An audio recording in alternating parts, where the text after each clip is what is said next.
Hello, California booksellers. It's Amy Hordes. You might remember me from Phaidon, where I was head of sales for the past decade. Now I'm thrilled to be working for my all-time favorite art gallery, David Zwirner. I am the associate publisher at David Zwirner Books. As many of you know, at Phaidon, I really pushed the organization to recommit to the independent bookstore marketplace at a time when they had really kind of, taken their foot off of the pedal on that. We hired a team of house reps dedicated to helping you all feel comfortable selling a tailored selection of illustrated books with the fabulous Richard McNeese. We established a robust co-op budget and invested in trade-facing and consumer-facing advertising and leveraged our relationships with the regional associations to include our books in catalogs, explain our books in rep pick sessions, and give booksellers the chance to browse through finished copies of our books at expos. You were all a big part of our business growth at Phaidon. I learned so much from that experience. I got so much inspiration and frankly influence. You influenced me, you inspired me. And now I'm excited to come back to you with David Zwirner Books and restart that engine with a new catalog of books that are, truly beautifully produced. We print everything in Italy, just gorgeous, but also ingeniously edited books on art and creativity. So a little more about David Zwirner Books. Let's get the housekeeping out of the way. It is the publishing arm of David Zwirner Gallery, which is close to celebrating its 30th anniversary. There are David Zwirner galleries in New York City, London, Paris, Hong Kong, and soon LA. The LA gallery is opening this coming spring. David Zwirner Books has about 150 titles in print. We publish 20 to 30 new titles a year, and we are one of my initiatives is to really be aggressive about reprints of our best-selling backlist. So watch the space on that front. We do publish exhibition catalogs on shows at our galleries, but we tend to publish them several months after the exhibition so that they can really take you behind the scenes and show you the installation shots. And you're seeing the exhibition itself, but you're also seeing what led up to it. And that's a big part of, I think, what makes these books special. We also have a growing list of general interest titles across art and creativity, and I'm excited to discuss those with you as well. David Zwirner Books is distributed by Simon & Schuster. So Sherry and Shannon, you are in their Edelweiss markups and everything else. So anything that you need from us, you can certainly get from them. And David Zwirner Books is celebrating its 10th anniversary in 2024. So lots to look forward to and celebrate. So let's jump in. Well, the plan is to kind of talk you through our two big summer books, one of which is available now, one of which will ship at the end of August. So it's more of a back to school title. Then I want to walk you through some of our indie bookstore bestsellers from the backlist and key series so that you're able to kind of, check off those boxes as well. And then 3 California artists that David Zwirner represents and for whom we have books published or publishing or both. We'll spend a little bit of time looking at those as well. So here's what's available now. You're going to want to catch the wave. Point Break is Raymond Pettibone's latest book, and we published it in June, and it is our best-selling book of the summer for a lot of different reasons. Raymond Pettibone has a long and strong connection to California. And we're seeing strong sales across channels around the world, which is exciting. We have some great press hits that I believe are on the next slide. So it's great to see that we're getting press interest across the press channels as well. So obviously the art media will embrace anything that Raymond does, not reflexively, he does earn it. We've also, obviously, anything he does gets called out in the New York Times and other major media. And in this case, we've also kind of captured the surfing audience through surf blogs and surf social media accounts that have huge followings. So we're getting love from all sides for this book. And just a little bit about Raymond himself. I mean, as you can see here, he's been around for a while. He really put himself on the map in the late 70s and 80s in Southern California. He designed some of the most iconic punk album covers from Black Flag and other relevant bands. So that's really what put him on the creative map. Then he jumped in with a surfer series of drawings, mostly drawings, but also some paintings. started in 1985 and continued on into the middle 2000s. So this book kind of is the greatest hits from his Surfer series, which is what he's most famous for. He's also an artist that uses words. So you'll see, you know, kind of almost a comic feeling to some of the work in here. Like I said, hot seller, grab it while you can. It's going to have a great rest of the summer. And I think it's a really exciting book to work on with you all to promote over holiday as well. So that is Point Break. Then we're also publishing our very first graphic novel. It's the biography of the sensational Swedish artist from the 19th and 20th century, Hilma af Klint, whose work has influenced, especially in the last 6 years or so, a whole wide swath of art lovers, people who are looking at the origins of minimalist art, but also she's the whole spiritual community that her work has tapped into. This is belongs in the graphic novel section. It belongs in the art section. You can play around with where it goes. And it truly, given the strength of her work, her name recognition across sort of the metaphysical side, it's definitely going to appeal in a section where you keep, you know, your books on spirituality, etc. So this is going to start shipping in early August. The 5 Lives of Hilma af Klint.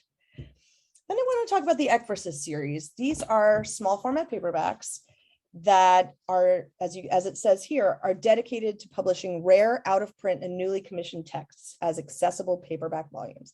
So it's a combination of, you know, fantastic Oscar Wilde and Virginia Woolf collections, both of which are sold out on reprinting for us, which is exciting. We are staying on top of these bestsellers as well. So there are very familiar names, but there are also books that we completely commission on their own, brand new, writing about topics or people that are relevant to the creative world. So it spans all kinds of creative elements, from photography, painting, drawing, music, etc. It's a wonderful series. Again, these are reading books. Some of them, when needed, have color plates. The 2 newest titles are Dick's Portraits by Gertrude Stein and Something Close to Music, which is an anthology of writings by John Ashbery. We publish 4 titles in the series a year. They retail for $12.95 now, but the price will increase to $15 from September 1st. But they merchandise beautifully together. They are fantastic additions to the art section. They really don't duplicate anything that you already have. So this is something that we're excited to work with you to promote and collaborate as the series grows. And here are some of the authors. As you can see, it's artists themselves, whether it's Gauguin, Rodin, but then you also have novelists like Proust and Rilke, and, you know, names that are as fresh as anything today in terms of the literary world. So more to come in this fantastic series. We also have a series of 3 books that each takes a Shakespeare work and pairs it with a fantastic contemporary artist whose work really lends itself to the telling of that story. So we have Marcel Zama, the artist Marcel Zama, and A Midsummer Night's Dream. We have Chris O'Feely, the artist Chris O'Feely, and Othello, so beautiful. And our most recent book in the series was published earlier this year, and it is the British artist Rose Wiley and The Tempest. These are gorgeous illustrated books. They each retail for $30, and they're nice to think about for the holidays, either individually or as a set. Also great for indie bookstores. My favorite book of 2021. I read this book cover to cover last summer while I was on vacation. I did not know that much about the American painter Alice Neel. Completely absorbed in her life and her work. She is definitely a staple in most major and minor museum collections around the country. And this is the biography. Phoebe Hoban, you will know, she's published other books as well. So Zwirner has published the paperback edition of this book, and it's a fantastic addition to your women's studies, biography, art sections, you name it. Fascinating, fascinating woman. And then last but definitely not least on the indie bookstore side is David Zwirner's first kids book, Making a Great Exhibition. The author, Dora Globus, is my co-publisher at Zwirner, and she teamed with the illustrator, Rose Blake, to create this fantastic book for ages 4 and up. I mean, I love this book for myself. I learned a lot from it.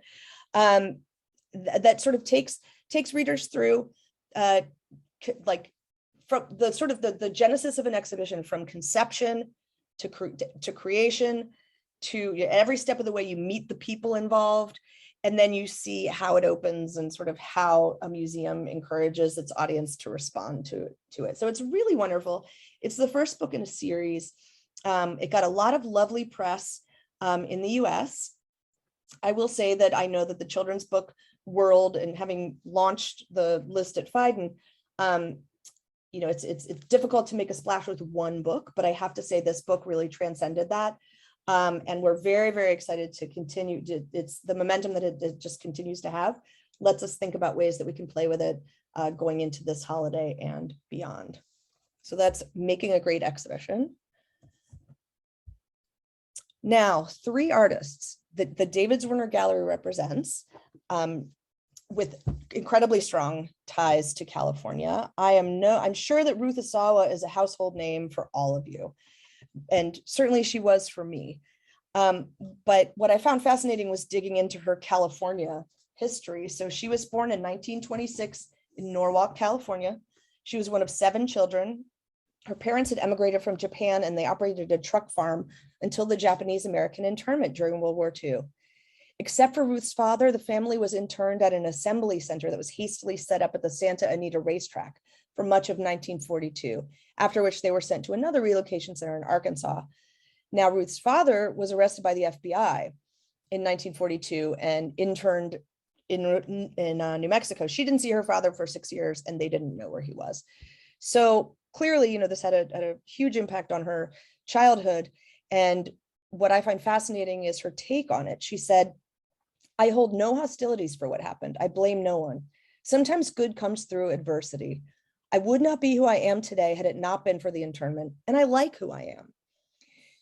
So once she graduated from the internment center's high school, she really wanted to attend college in California, where she'd grown up, to study to be an art teacher, but she was prevented from attending college on the California coast, given that the war was still going on, and the zone of her intended college was still declared prohibited to ethnic Japanese, whether or not they were American citizens, which she was. And about that, she has said, "I was told that it might be difficult for me, with the memories of the war still fresh, to work in a public school. My life might even be in danger. This was a godsend, because it encouraged me to follow my interest in making art, and I subsequently enrolled at Black Mountain College in North Carolina." We all know what happens at Black Mountain College. She studied under Joseph Albers, and that's where she learned how to use commonplace materials to make her art, and started experimenting with wire, which is really what she's most known for today. She learned her now famous wire crocheting technique while on a trip to visit Albers when he was on sabbatical in Toluca, Mexico, where visitors used a similar technique to make baskets from galvanized wire. And it's very interesting. The crochet community now is highly aware of Asawa's work. So, you know, outside the fine art world, she's an influencer in the crochet community as well. What was fascinating to me was her career trajectory. So in the 50s, she was selected for biennials in New York, San Francisco, Brazil, and, you know, that's a coup for any woman in the 50s, much less a Japanese American artist. And then over the next few decades, as her reputation blossomed globally in the art world, she remained highly active and committed to her work in California. And her work in California was beyond making art. She participated in lithography workshops in LA. And then in the 60s, she started to get commissions for large-scale sculptures in public and commercial spaces, mostly in San Francisco, but also elsewhere. She installed her first public sculpture After Dark in Girardelli Square, hoping to create the impression that it had always been there. 2 cast bronze mermaids in a fountain, one nursing a mer baby. So it was very controversial. Many San Franciscans, especially women, supported her mermaid sculpture and successfully rallied behind her to protect it when other forces were trying to remove it. She also created a fountain near Union Square on Stockton between Post and Sutter. She mobilized 200 school children to mold hundreds of images of the city in San Francisco in dough, which were then cast in iron. So over the years, she became known in San Francisco as the Fountain Lady. She was really instrumental in helping people create these experiences and memories. She joined the San Francisco Arts Commission, so she was lobbying politicians and charitable foundations to support arts programs. She helped co-found the Alvarado Arts Workshop for school children in 1968. Then she was part of the founding of the first public arts high school in San Francisco in 1982, which in 2010 was named for her. She went on to serve on the California Arts Council, the National Endowment of the Arts, and as a longtime trustee of the Fine Arts Museum of San Francisco. So she was really embedded in and committed to improving art access for young people and a broader audience, specifically in the Bay Area, but her work resonated nationally, and a lot of programs were built on the back of that in other places. So it's fascinating. We are thrilled to represent her. The gallery is thrilled to represent her, and we are thrilled to have 2 Ruth Asawa books on our list. One is in print now, Ruth Asawa, which was the catalog to a beautiful show of her work in our New York gallery in 2017. And we're publishing this fall a collection of her very personal drawings, artworks depicting friends, family, life in a different way than her work is typically presented. It's also an exhibition catalog to a show that had almost 100 works that were rarely seen. So she's a big part of your history and everyone in the global art world's history. Time to celebrate it. The next artist had a shorter career, unfortunately for him, but no less impactful. Noah was a painter, installation artist, and founder of the Underground Museum in LA. He was born in Seattle, the youngest son of a lawyer and educator, and his oldest brother, Khalil Joseph, is a filmmaker and video artist who has shown work at MoCA LA. So in fact, Noah himself, his first job when he moved to LA in 2004 was at the MoCA bookstore. So he was very much about fusing art and books, even back then. Over the years, his work was shown in museums and made its way into collections around the country. But locally in California, we're talking about MoCA, LACMA, the Hammer, the Santa Barbara Museum of Art, SF MoMA. In 2012, he founded the Underground Museum with his wife, who is a sculptor, and his brother and sister-in-law, in a series of interconnected storefronts in Arlington Heights, which is a historically working class African-American and Latino neighborhood in LA. Their goal was to bring museum quality art within walking distance, as he put it, to a community that had no easy access to it. So that museum is closed indefinitely, but in its heyday, John Legend and Solange Knowles launched albums there. Barry Jenkins, the director of Moonlight, and Raoul Peck, the director of the James Baldwin documentary, I Am Not Your Negro, screened their films there. This is very much a part of the community and a lab for artists to experiment. Unfortunately for the museum and for all of us, Noah passed away at his home in Ojai in 2015 of a rare form of cancer. He was 32. So it makes it even more poignant to consider that he had his own painting studio when he was just 17. He had a very short, but very, very, bright comet of a career. What I find very interesting is that when talking about his work, he has said, quote, "If I'm making any statement, it's to just show Black people in normal scenarios where drugs and guns are nothing to do with it." And he describes his work as, quote, "instances where Black aesthetics and modernist aesthetics collide." I have to say that resonates perfectly with me. I first encountered his work only a couple of years ago in the highly influential 30 Americans show that traveled the country. It was 30 Black artists, most of whom were living and a few were not. And I didn't know his work and I didn't know his name, but I stood in front of his paintings for longer than I typically would. It was super impactful in a very quiet but powerful way. Also felt like it could have been created 100 years ago, 50 years ago, or today. It had a really timeless quality, these beautiful, beautiful paintings. So our book that is available now on Noah's work is itself a beautiful object. It's cloth bound, tipped in image, gold edging on the pages. It's a catalog of David Zwirner's New York City Gallery retrospective of Davis's work in early 2020. It was the last show in the gallery prior to the city's shutdown. We are going to publish a second book, Noah Davis in Detail, in spring 23, same trim size and price point. That is a nice complement to this one. So, but this is a beautiful book to consider bringing in now and sort of celebrating this holiday season and this summer and whenever. And then last, but very, very much not least, is the very first title in our Clarion series. The Clarion series is going to document the exhibitions at a really cool experimental space that David Zwirner has opened called 52 Walker in New York. The gallery has 4 shows a year. The artists are chosen by Ebony Haynes, who is one of the most exciting and interesting curators working today. And we are super excited to be able to bring these catalogs out. Again, as I mentioned before, after the show, so that people have the experience of having been there, throughout the process. These have fantastic essays in them as well. So the very first book is on Candace, and I'm bringing Candace up because she is based in LA. She's lived there for several years and has worked, she's had solo shows at several galleries, including Night Gallery, Blum and Poe, Naval, and she was also in the 2020 Made in LA Biennial at the Hammer. She's also had her work at the Huntington Library, where she presented a new body of large-scale collages alongside earlier works.